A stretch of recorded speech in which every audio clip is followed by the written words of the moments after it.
Hi friends, Amit life maker YouTube channel पे आप लोगों का स्वागत है। देखिए दोस्तों, आज के सेशन में हम लोग करने वाले हैं। इससे पहले देखिए, हम मेरा पर डे एक सेट चलता है प्रीवियस ईयर क्वेश्चन का, सीटेट का, जो कि 6 to 8 पेपर सेकंड के लिए है दोस्तों। जो मैथ साइंस बैकग्राउंड से होंगे उनके लिए ये वीडियो बहुत ही ज़्यादा फायदेमंद रहेगा दोस्तों। वैसे और आप पेपर फर्स्ट का भी देते हैं तो इसमें हम CDP करवाते हैं 30 मार्क का दोस्तों, वो आपके लिए ठीक रहेगा। और उसके बाद लैंग्वेज भी करवाते हैं, लैंग्वेज भी पेपर फर्स्ट के लिए है, दोनों आपके लिए ठीक रहेगा दोस्तों।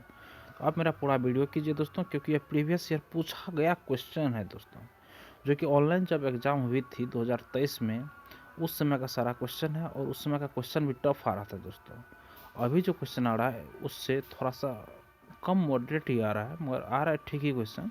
तो देखिए दोस्तों, अगर पहले का क्वेश्चन कर लेते हैं और प्रीवियस क्वेश्चन अगर आप लोग बनाते हैं तो 30 में 30 क्वेश्चन लाने की संभावना है। क्योंकि देखिए, मैं अपने चैनल पे CDP का जो प्रीवियस ईयर का पूछा गया जितना भी क्वेश्चन है दोस्तों, जो सचिन सर जो बुक निकाले हैं सीटेट का, CDP का, वो सारा हम डिस्कशन अपने चैनल पे करवाते हैं दोस्तों। और बहुत सारे एग्ज़ाम का हम अपने क्वेश्चन मतलब कि डिस्कशन करवाते हैं अपने चैनल पे। आप लोग वहाँ जाके देख सकते हैं। घटना चक्र का भी चल रहा है दोस्तों, पॉलिटी का, जो हिस्ट्री का और साइंस का चल रहा है दोस्तों, और बिहार स्पेशल से रिलेटेड चल रहा है। उसमें सारा प्रीवियस ईयर बेस्ट क्वेश्चन रहता है दोस्तों तो उसमें। और ये हुआ दोस्तों, आज हम लोग करने वाले हैं ये यूथ पब्लिकेशन का दोस्तों है, जो 27 जनवरी 2023 को जो एग्ज़ाम हुई थी उनका ये आज का डिस्कशन रहेगा। और इसका देखिए दोस्तों, इसमें सबसे बड़ी खासियत ये है, जो क्वेश्चन आपका है, क्वेश्चन के जस्ट नीचे उसका डिटेल्स में सॉल्यूशन दिया गया है दोस्तों। अब आप लोग इसको देख के अगर आपको कहीं दिक्कत भी होता है दोस्तों, तो आप स्क्रीनशॉट लेके उसका डिटेल्स सॉल्यूशन भी पढ़ सकते हैं। तो देखिए, हम डायरेक्ट क्वेश्चन और उसका आंसर पढ़ेंगे, क्योंकि दोस्तों समय ज़्यादा नहीं है, इसीलिए अगर पूरा पढ़ेंगे दोस्तों, कोशिश करते हैं पढ़ने का, ताकि ये वीडियो थोड़ा लंबा भी हो सकता है दोस्तों। तो आप लोग पूरा मेरे साथ बने रहिए दोस्तों वीडियो के अंतिम तक में। देखिए दोस्तों, पहला क्वेश्चन बोल रहा है, दोस्तों, बच्चों का विकास निम्नलिखित में से कौन से सिद्धांत का अनुसरण करता है दोस्तों। तो बच्चों का विकास निम्नलिखित कौन से सिद्धांत का अनुसरण करता है दोस्तों। तो देखिए, इसमें व्यक्तिगत विभिन्नताएं, इंडिविजुअल डिफरेंसेस का अनुसरण करता है दोस्तों। जो कि अभी आज के हम सीटेट वाला जो है, सीटेट का आज CDP का जो हम करवाए हैं अपने चैनल पे दोस्तों, व्यक्तिगत विभिन्नताएं मतलब डिफरेंसेस का भी आज एक टॉपिक ही है दोस्तों, जो कि हम पूरा आज करवाए हैं दोस्तों। आप लोग जाके मेरे चैनल पे देख सकते हैं, उसका प्लेलिस्ट बना हुआ है दोस्तों। देखिए, इसमें क्या बोल रहा है, बच्चों का विकास व्यक्तिगत भिन्नताओं के सिद्धांत का अनुसरण करता है। इस सिद्धांत के अनुसार विकास की दर में पाई जाने वाली व्यक्तिगत भिन्नता लगभग समान रहती है। बालक अपनी स्वाभाविक गति से वृद्धि और विकास के विभिन्न क्षेत्रों में आगे बढ़ते रहते हैं, और इसी कारण उसमें पर्याप्त भिन्नता देखने को मिलती है। कोई भी बालक वृद्धि और विकास की दृष्टि से किसी अन्य बालक के समरूप नहीं होता है, उनमें कुछ न कुछ भिन्नताएं देखने को मिलती है। सही बात है दोस्तों।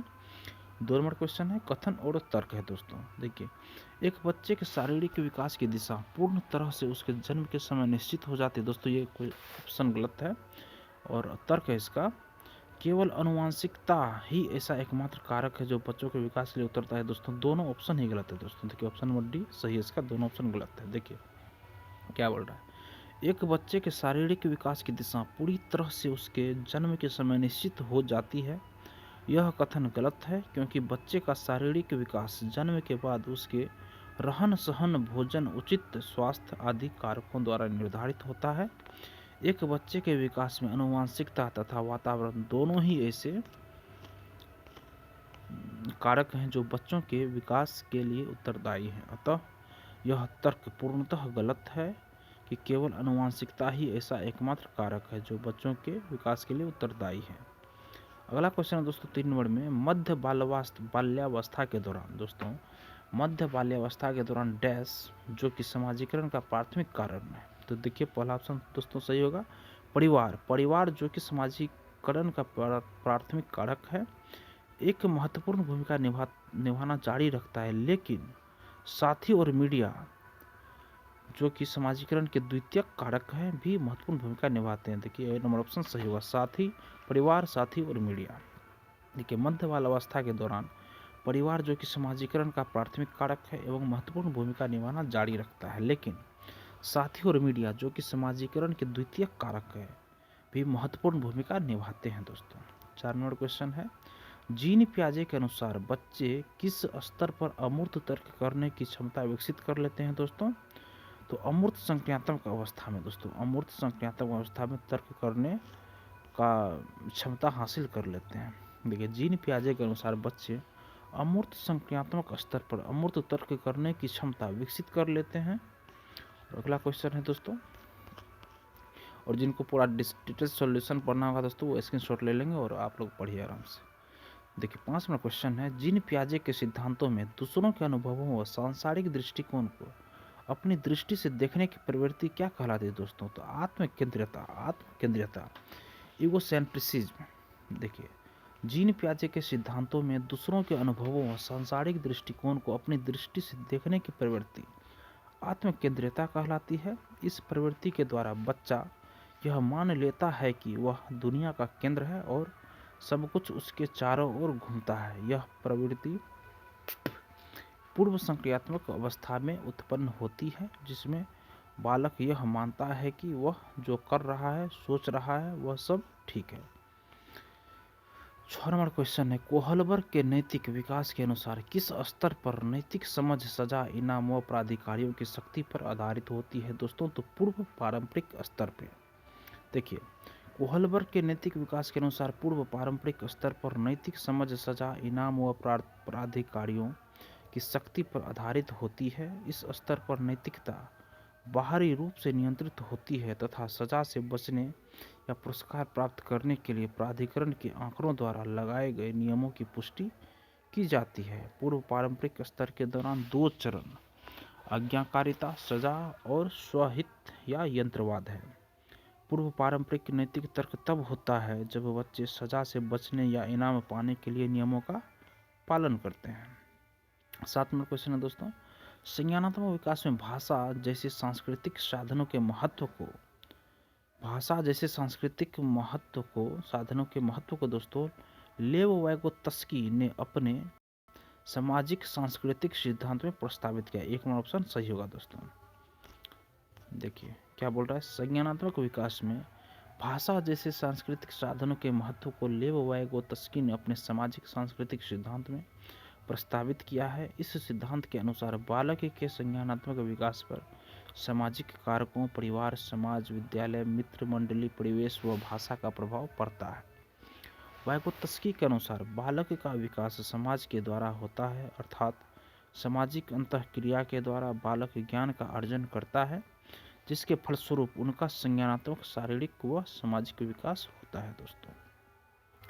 8 नंबर क्वेश्चन है, लेव वाइगोत्स्की ने प्रस्तावित किया कि बच्चे, देखिए ऑप्शन इसका सी सही होगा, बच्चे के विकास में बहुत सारी संभावनाएं हैं, जिनमें वे चीज़ें शामिल हैं जो वे दूसरों के समर्थन से करने में सक्षम है दोस्तों। देखिए, लेव वाइगोत्स्की ने प्रस्तावित किया कि बच्चे के विकास में बहुत सारी संभावनाएं हैं, जिनमें वे चीज़ें शामिल हैं जो वे दूसरों के समर्थन से करने में सक्षम है।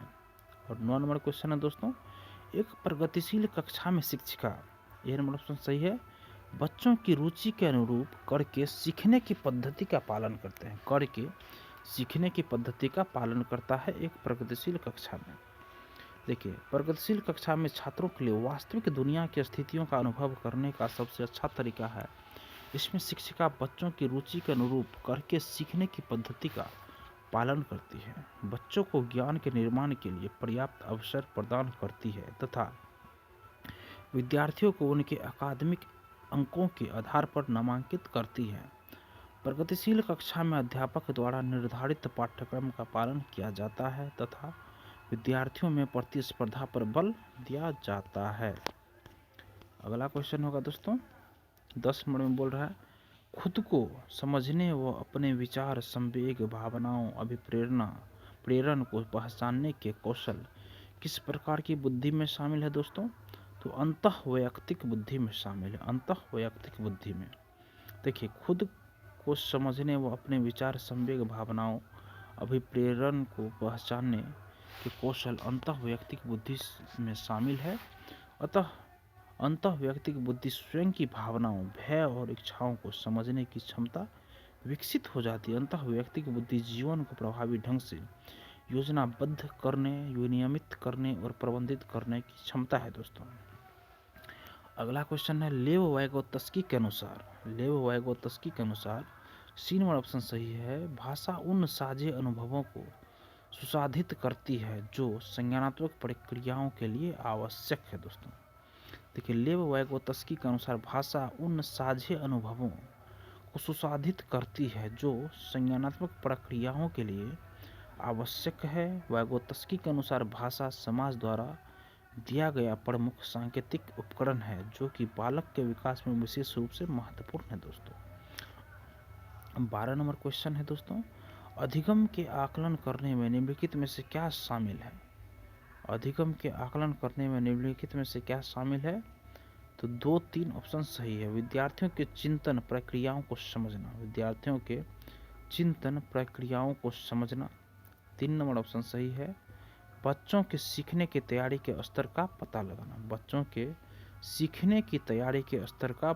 लगाना, विद्यार्थियों के चिंतन प्रक्रियाओं को समझना, और थर्ड में दोस्तों बच्चों के सीखने की तैयारी के स्तर का पता लगाना। 2-3 सही होगा दोस्तों। देखिए और 13 नंबर क्वेश्चन है दोस्तों, देखिए इसका सॉल्यूशन है, अधिगम के आकलन शिक्षार्थी के ज्ञान, समझ, कौशल और मूल्यों को विकसित करने के लिए एक उपकरण के रूप में उपयोग करने में मदद करता है जिसे वे अपने व्यवहार में प्रतिबिंबित करने में सक्षम होते हैं। यह छात्रों की क्षमताओं, आवश्यकताओं को ध्यान में रखता है। इसके द्वारा विद्यार्थियों के चिंतन प्रक्रियाओं को समझा जाता है तथा बच्चे के सीखने की तैयारी के स्तर का पता लगाया जाता है दोस्तों। ये 13 नंबर क्वेश्चन है, यह कथन कि लड़के बुद्धिमान होते हैं जबकि लड़कियां आज्ञाकारी होती है, किसका उदाहरण है? जेंडर रूढ़िवादिता का दोस्तों। 14 नंबर में है, आकलन किस प्रकार का होना चाहिए? देखिए आकलन व्यापक रूप से होना चाहिए दोस्तों। 15 नंबर में है, बच्चों का मूल्यांकन क्यों किया जाना चाहिए?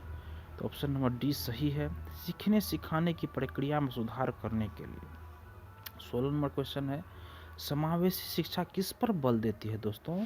देखिए ऑप्शन नंबर ए सही है, प्रत्येक छात्र की क्षमता को बढ़ाने पर समावेशी शिक्षा बल देती है। उसके बाद अगला क्वेश्चन है 17 नंबर में दोस्तों, जब शिक्षक मानते हैं कि वंचित पृष्ठभूमि से आने वाले बच्चों में सीखने की क्षमता है और उन्हें कक्षा में अपनेपन का एहसास कराते हैं तो उनके प्रदर्शन में सुधार की संभावना है। और तर्क है इसका दोस्तों, बच्चों और उनकी क्षमताओं के बारे में शिक्षकों का विश्वास बच्चों को प्रभावित करता है। देखिए दोस्तों दोनों ऑप्शन सही है और सही व्याख्या भी कर रहा है। और दोस्तों 18 नंबर क्वेश्चन है, डैश से सामग्री की प्रस्तुति डैश को सुगम बनाती है। तो ऑप्शन नंबर ए सही है, कई तरीके से सामग्री की प्रस्तुति सभी बच्चों के अधिगम को सुगम बनाती है। 19 नंबर क्वेश्चन है दोस्तों, बोल रहा है, सीखने की अक्षमता वाले छात्रों के लिए निम्नलिखित में से कौन सा उचित समायोजन नहीं है दोस्तों? ऑप्शन नंबर देखिए दोस्तों डी नंबर ऑप्शन सही है, मूल्यांकन के लिए मानकीकृत परीक्षण। देखिए मानकीकृत जहाँ भी होता है दोस्तों वो हमेशा गलत ही होता है, यह नहीं होना चाहिए। देखिए जो कि सही है ऑप्शन इसमें, कार्यों के बीच बार बार विराम के लिए समय सही है। परीक्षण के लिए आवंटित समय का विस्तार, ये भी सही है। सी में है, न्यूनतम विकर्षणों के साथ कार्यस्थल प्रदान करना, ये भी सही है दोस्तों। 20 नंबर में है, धारणाओं में लचीलापन, धारा प्रवाहिता और मौलिकता निम्नलिखित में से किसकी प्रातिनिधिक अभिज्ञेय विशेषताएं हैं दोस्तों? तो ऑप्शन नंबर ए सही होगा, रचनात्मक शिक्षार्थी का ये विशेषताएं हैं दोस्तों। देखिए 21 नंबर क्वेश्चन है, शिक्षकों को डैश पाठ्यचर्चा और डैश मूल्यांकन का उपयोग करना चाहिए। डैश पाठ्यचर्चा और डैश मूल्यांकन का इस्तेमाल करना चाहिए दोस्तों। देखिए विद्यार्थियों को लचीला और रचनात्मक करना चाहिए दोस्तों, ऑप्शन सी सही होगा। देखिए शिक्षकों को लचीला पाठ्यचर्चा और रचनात्मक मूल्यांकन का प्रयोग करना चाहिए। 22 नंबर क्वेश्चन है दोस्तों, एक शिक्षक को छात्रों को प्रभावी समस्या समाधानकर्ता बनने में सक्षम किस प्रकार बनाना चाहिए दोस्तों? डी नंबर ऑप्शन इसका सही है। समान सोच के उपयोग को प्रोत्साहित करके दोस्तों। 23 नंबर क्वेश्चन है, मध्य विद्यालय के छात्रों में ज्ञान निर्माण और अर्थ बनाने की प्रक्रिया को सुगम बनाने के लिए किसका प्रयोग करना चाहिए? तो देखिए 3 ऑप्शन सही है दोस्तों, 1 2 3। सक्रिय अन्वेषण, सामाजिक संपर्क और प्रयोग, ये तीनों सही है दोस्तों। व्यवहार का अनुबंधन ये गलत है दोस्तों। अगला क्वेश्चन है दोस्तों, निम्नलिखित में से कौन सी रणनीति छात्रों की अवधारणात्मक समझ को बढ़ावा नहीं देगी दोस्तों? तो ये नंबर ऑप्शन सही है। छात्रों को ब्लैक बोर्ड से ज्यों के त्यों उत्तर कॉपी करने के लिए करना, यही गलत है दोस्तों। देखिए 25 में है, मध्य विद्यालय के शिक्षकों को शिक्षण अधिगम प्रक्रिया के दौरान छात्रों की वैकल्पिक भ्रांतियों से कैसे निपटना चाहिए दोस्तों? तो उन्हें संबोधित करके निपटना चाहिए दोस्तों, ये सही है। अगला नंबर क्वेश्चन है 26 में दोस्तों, संवाद व चर्चा के दौरान बच्चे के सहज ज्ञान युक्त अनुमान लगाने को सुसाधित करना चाहिए। को क्या करना चाहिए? सुसाधित करना चाहिए दोस्तों। अगला क्वेश्चन है, समस्या समाधान की प्रक्रिया को किस प्रकार सुगम बनाया जा सकता है? समस्या समाधान की प्रक्रिया को किस प्रकार सुगम बनाया जा सकता है? तो देखिए दोस्तों, इसका ऑप्शन डी सही होगा, सहज अनुमान को बढ़ावा देकर, यह सही होगा। और 28 में दोस्तों, मध्य विद्यालय की कक्षा में छात्रों के बीच प्रतिस्पर्धा को डी नंबर ऑप्शन सही है, प्रतिस्पर्धा को हतोत्साहित किया जाना चाहिए, क्योंकि यह छात्रों के तनाव और चिंता को बढ़ाता है, जिससे उनके संज्ञानात्मक विकास में बाधा आती है। दोस्तों यह बिल्कुल सही है। देखिए, मध्य विद्यालय की कक्षा में छात्रों के बीच प्रतिस्पर्धा को हतोत्साहित किया जाना चाहिए, क्योंकि यह छात्रों के तनाव और चिंता को बढ़ाता है, जिससे उनके संज्ञानात्मक विकास में बाधा आती है। अगला क्वेश्चन दोस्तों 29 में, जब बच्चे डैश की भावना का अनुभव करते हैं तो उनके सीखने पर सकारात्मक प्रभाव पड़ने की संभावना है दोस्तों। खुशी, जब बच्चे खुशी की भावना का अनुभव करते हैं तो उनके सीखने पर सकारात्मक प्रभाव पड़ने की संभावना है दोस्तों। अगला क्वेश्चन है दोस्तों 30 नंबर में, कथन और तर्क है। कथन है, छात्रों को अपनी सफलता और विफलता के लिए आंतरिक कारकों को जिम्मेदार ठहराने पर प्रतिबिंबित करने के लिए प्रोत्साहित करें, जिससे उन्हें खुद पर रचनात्मक रूप से काम करने में मदद मिलती है, सही है। और तर्क है इसका, सफलता और असफलता के आंतरिक गुण व्यक्तियों को कड़ी मेहनत करके अपने प्रदर्शन को बेहतर बनाने में मदद करते हैं, बिल्कुल सही है दोस्तों, और सही व्याख्या भी कर रहा है। और अगला क्वेश्चन है दोस्तों, अब देखिए हम लोग दोस्तों मैथ के पेडागोगी में आते हैं, और ये जो बनाने वाला सॉल्यूशन करने वाला दोस्तों, ये तो इसमें नहीं हो सकता है, तो हम इसका सीटीपी पहले पेडागोगी ख़त्म कर लेते हैं दोस्तों। मैथ का पेडागोगी दोस्तों, इसका फिर इसका स्टार्ट होगा तो दोस्तों 49 से स्टार्ट करते हैं हम लोग। देखिए क्या बोल रहे हैं, यदि किन्हीं आंकड़ों के प्रत्येक परीक्षण में 5 की वृद्धि की जाए तो नया माध्य क्या होगा दोस्तों? तो सी ऑप्शन सही है, 5 की वृद्धि होती है। ये तो क्वेश्चन हो गया था 50 से दोस्तों, इसका पेडागोगी दिया गया है। पेडागोगी देखिए क्या बोल रहा है, शब्द मैथमेटिक्स के अक्षरों को कागज की पर्चियों पर लिखकर एक थैले में रख दिया जाता है। यदि इस थैले में से बिना देखे एक पर्ची निकाली जाती है तो एक व्यंजन और एक अक्षर एम प्राप्त करने की प्रायिकताओं का अंतर, ये भी दोस्तों क्वेश्चन है, प्रायिकता है, प्रोबेबिलिटी, ये भी बना सकते हैं आप लोग। 51 में है, बोल रहा है, गणित में आकलन की तकनीक एक महत्वपूर्ण घटक कारक है जो कि छात्रों में गणित की चिंता में योगदान करती है। निम्नलिखित कथनों में से कौन से दिए गए कथन का सही कारण है दोस्तों? देखिए 1 और 2, 1, 2 और 4 ये सही है दोस्तों। देखिए क्या बोल रहा है, गणित में आकलन केवल यह जांचने के लिए किया जाता है कि छात्र को उत्तर ज्ञात है या नहीं। 2 नंबर देखिए क्या बोल रहा है, गणित में आकलन छात्र की सही कार्यविधियों के उपयोग से एकमात्र उत्तर तक पहुंचने की क्षमता को जांचने के लिए अभिकल्पित किया गया है। और 3 नंबर ऑप्शन सही गलत है दोस्तों, गणित में आकलन की तकनीकें अधिगम की प्रक्रिया पर बल देती है, अतः प्रश्नों को करने के बहुत से तरीकों पर चर्चा का अवसर प्रदान करती है, गलत है दोस्तों। और 4 नंबर सही है, आकलन संकल्पना अधिगम के बजाय तथ्यों और सूत्रों के कंठस्थ होने की जांच पर केंद्रित है दोस्तों। देखिए इसका सॉल्यूशन है दोस्तों, गणित में आकलन गणितीय अधिगम की प्रक्रिया में सुधार के लिए डेटा एकत्र करने, प्राप्त करने और उपयोग करने की प्रक्रिया को संदर्भित करता है। गणित में आकलन की तकनीकें एक महत्वपूर्ण घटक है जो कि छात्रों में गणित की चिंता में योगदान करती है, क्योंकि गणित में आकलन केवल यह जांचने के लिए किया जाता है कि छात्र को उत्तर ज्ञात है या नहीं। 2 में है, गणित में आकलन छात्रों की सही कार्यविधियों के उपयोग से एकमात्र उत्तर तक पहुंचने की क्षमता को जांचने के लिए अभिकल्पित किया गया है। 3 नंबर में है दोस्तों, आकलन संकल्पना अधिगम के बजाय तथ्यों और सूत्रों के कंठस्थ होने की जांच पर केंद्रित है। अगला क्वेश्चन है 52 में दोस्तों, निम्नलिखित में से कौन सा परिशुद्ध गणितीय कथन का सबसे उपयुक्त उदाहरण है दोस्तों? तो आंसर देखिए दोस्तों, इसका सी सही होगा। यदि 2 कोण ज्ञात हो तो समरूप त्रिभुज बनाए जा सकते हैं। यह सही है दोस्तों। बाद बाकी ए, बी और डी गलत है। देखिए में क्या बोल रहा है, ऊंचाई किसी त्रिभुज की केवल शीर्षतम बिंदु से उसके आधार तक की लंबवत रेखा, गलत है दोस्तों। बी में है, 2 संख्याओं के लघुत्तम समावर्त की गणना संख्याओं को गुना करके की जा सकती है, यह भी गलत है। डी में है, एक वर्ग सममितीय होता है लेकिन एक पंचभुज सममितीय नहीं होता, यह भी गलत है दोस्तों। देखिए, यदि 2 कोण ज्ञात हो तो समरूप त्रिभुज बनाए जा सकते हैं। गणितीय कथन का सबसे उपयुक्त उदाहरण है। एक गणितीय कथन हमें तर्क की सही दिशा में ले जाता है। सर्वोत्तम परिणामों को निकालने और सकारात्मक निष्कर्ष पर पहुंचने के लिए हमें कथनों को ठीक से समझने की आवश्यकता है, क्योंकि ये हमारी तर्क शक्ति को बेहतर दिशा प्रदान करते हैं। त्रिभुज की ऊंचाई त्रिभुज के शीर्ष से विपरीत दिशा में खींची गई लंबवत रेखाखंड है। यह त्रिभुजों के प्रकारों के आधार पर त्रिभुज के अंदर या बाहर स्थिर हो सकता है।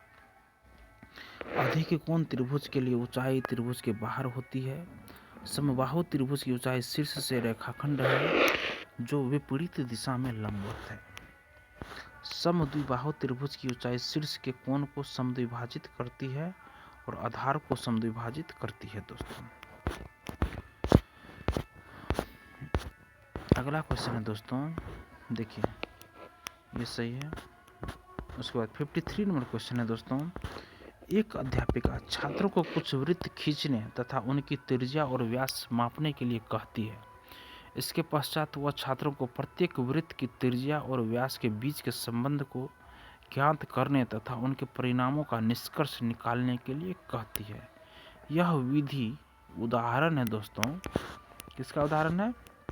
ऑप्शन नंबर डी सही है, आगमनात्मक उपागम का उदाहरण है, इंडक्टिव अप्रोच का। देखिए, अध्यापिका द्वारा छात्रों को वृत्त की त्रिज्या और व्यास के बीच के संबंध को ज्ञात करने तथा परिणामों का निष्कर्ष निकालने के लिए कहने में आगमनात्मक उपागम विधि का प्रयोग किया गया है। आगमनात्मक विधि तर्क एक प्रकार का तर्क है जिसमें विशिष्ट अवलोकनों के एक समूह से एक सामान्य निष्कर्ष निकालना शामिल है। आगमनात्मक उपागम में शिक्षार्थियों को अभ्यास करने से पहले अपने लिए एक नियम का पता लगाना या नोटिस करना, स्वरूप और काम करना शामिल है दोस्तों। अगला क्वेश्चन है दोस्तों, देखिए, आपके 4 छात्रों ने प्रायिकता की अवधारणा का अध्ययन करने के बाद निम्नलिखित कथन बनाए। हालांकि कोई भी कथन पूरी तरह से सही नहीं है, लेकिन सबसे अधिक वैचारिक संकल्पनात्मक स्पष्टता कौन दिखा रहा है दोस्तों? देखिए, ये में पढ़िए, मुझे नहीं पता कि कल बारिश होगी या नहीं, अतः वर्षा की प्रायिकता 0 है।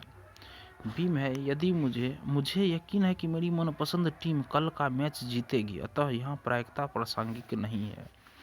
सी में है दोस्तों, क्योंकि पेट्रोल की कीमतें पिछले 1 साल से बढ़ रही, इसलिए उनके और बढ़ने की प्रायिकता 100% है दोस्तों, यही सही आंसर होगा।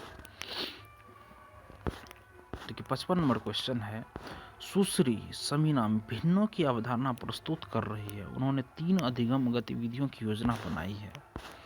इसमें देखिए, पहला है दोस्तों, श्यामपट्ट का प्रतीकात्मक रूप से भिन्नों को निरूपित करना। 2 में है, विभिन्न भिन्नों को आरेख के साथ विविध तरीकों से निरूपित करना। 3 में है, भिन्नों को अमूर्त सामग्री के साथ निरूपित करने में छात्रों को संलग्न करना। दोस्तों, इसका ऑप्शन कौन सा सही? अच्छी अवधारणा को अच्छी तरह से स्पष्ट करने के लिए इन क्रियाओं गतिविधियों को सबसे उचित क्रम में व्यवस्थित करने में उनकी सहायता कीजिए दोस्तों। 3, 2, 1 दोस्तों सही क्रम है। देखिए, सुश्री समीना भिन्नों की अवधारणा प्रस्तुत करने के लिए 3 अधिगम गतिविधियों की योजना बनाई, जिनका उचित क्रम 3, 2, 1 है। 3 में है, विभिन्न भिन्नों को अमूर्त सामग्री के साथ निरूपित करने में छात्रों को संलग्न कीजिए। फिर विभिन्न भिन्नों को आरेखों के साथ विभिन्न तरीकों से निरूपित करना। फिर श्यामपट्ट पर प्रतीकात्मक रूप से भिन्नों को निरूपित करना। दोस्तों यही सही क्रम है।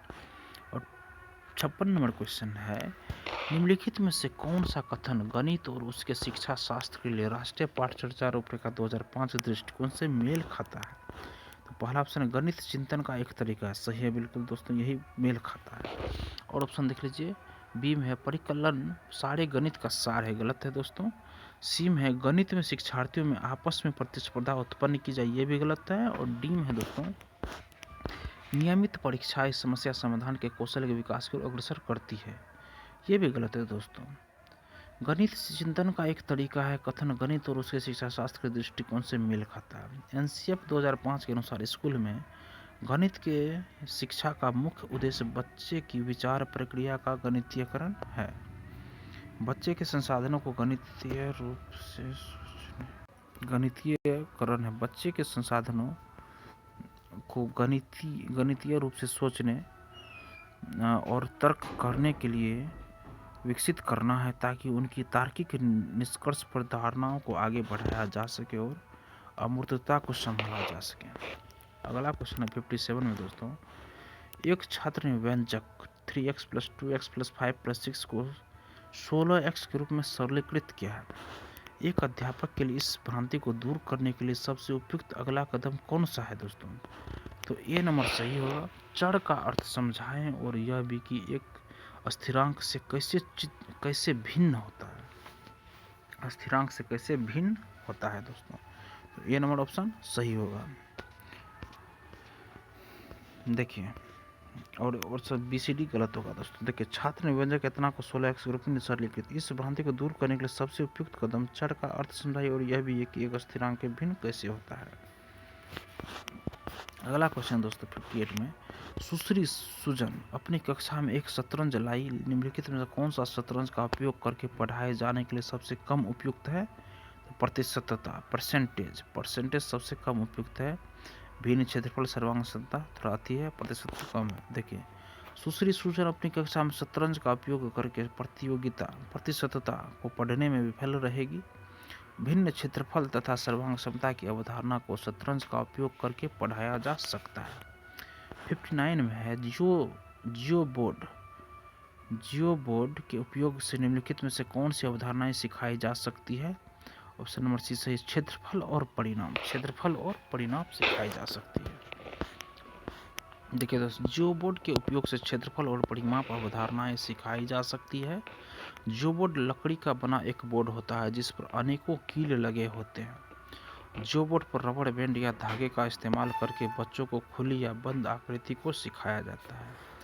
इसकी सहायता से बच्चों को त्रिभुज, वर्ग, आयत जैसी ज्यामिति के बारे में बताया जाता है। जियो बोर्ड की सहायता से केवल द्विविमीय 2D आकृति को ही पढ़ाया जा सकता है, त्रिविमीय 3D आकृति को नहीं पढ़ाया जा सकता। अगला क्वेश्चन है 60 नंबर में, सुश्री सीना ने वृत्त के क्षेत्रफल की अवधारणा पढ़ाई। इस पर छात्रों का आकलन करने के लिए निम्नलिखित में से प्रामाणिक कार्य का सबसे अच्छा उदाहरण कौन सा है दोस्तों? तो डी नंबर ऑप्शन देखिए सही होगा। विद्यालय में वृत्ताकार मेज को पेंट करने के लिए सही मात्रा में पेंट खरीदी, यही सही होगा। देखिए, सुश्री सीना ने वृत्त के क्षेत्रफल की अवधारणा पढ़ाई। इस पर छात्रों का आकलन करने के लिए विद्यालय में वृत्ताकार मेज का पेंट करने के लिए सही मात्रा में पेंट खरीदे सबसे अच्छा उदाहरण है दोस्तों। उसके बाद दोस्तों साइंस का, आप देखिए साइंस का क्वेश्चन है। साइंस का पेडागोगी प्लस साइंस दोनों करेंगे दोस्तों। देखिए, निम्नलिखित में से कौन सा खरीफ फसल का युग्म है दोस्तों? खरीफ फसल धान और मक्का होगा दोस्तों। देखिए, खरीफ फसल पहली बारिश शुरू होने के साथ जून जुलाई में बोई जाने वाली फसलें खरीफ की फसल के अंतर्गत आती है। इनमें काफ़ी ज़्यादा मात्रा में पानी और गर्म मौसम की आवश्यकता होती है। खरीफ की फसल सितंबर अक्टूबर के महीनों में काटी जाती है। उदाहरण धान व चावल, सोयाबीन, बाजरा, मक्का इत्यादि। 62 में है दोस्तों, नीचे दी गई तालिका 3 मानवीय रोगों का मिलान, उनके रोग कारक, सूक्ष्मजीवों और संचरण के तरीकों से करती है। तालिका में कुछ प्रविष्टियां एक्स और वाई जेड के रूप में चिन्हित की गई हैं। देखिए दोस्तों, एक्स वाई जेड, देखिए टाइफाइड बैक्टीरिया जीवाणु, रोग कारक सूक्ष्म जीवाणु जीवाणु के कारण होता है। जो संचरण का तरीका क्या है टाइफाइड का, ये बताना है। खसरा किसके कारण होता है और यह वायु से फैलता है। डेंगू किसके कारण होता है और यह मच्छर से फैलता है। तो देखिए पहला ऑप्शन होगा दोस्तों जल। टाइफाइड जीवाणु है, जीवाणु से फैलता है जो कि जल, संचरण का तरीका इसका जल है दोस्तों। खसरा क्या है, वायरस है। और डेंगू भी दोस्तों वायरस है। देखिए खसरा, टाइफाइड जीवाणु एक्स जल, खसरा वायरस वायु, डेंगू वायरस मच्छर। देखिए टाइफाइड दोस्तों, टाइफाइड साल्मोनेला टाइफी बैक्टीरिया से फैलने वाली एक गंभीर बीमारी है। यह पानी खाने के जरिए लोगों में प्रवेश करती है। इसे मियादी बुखार भी कहते हैं।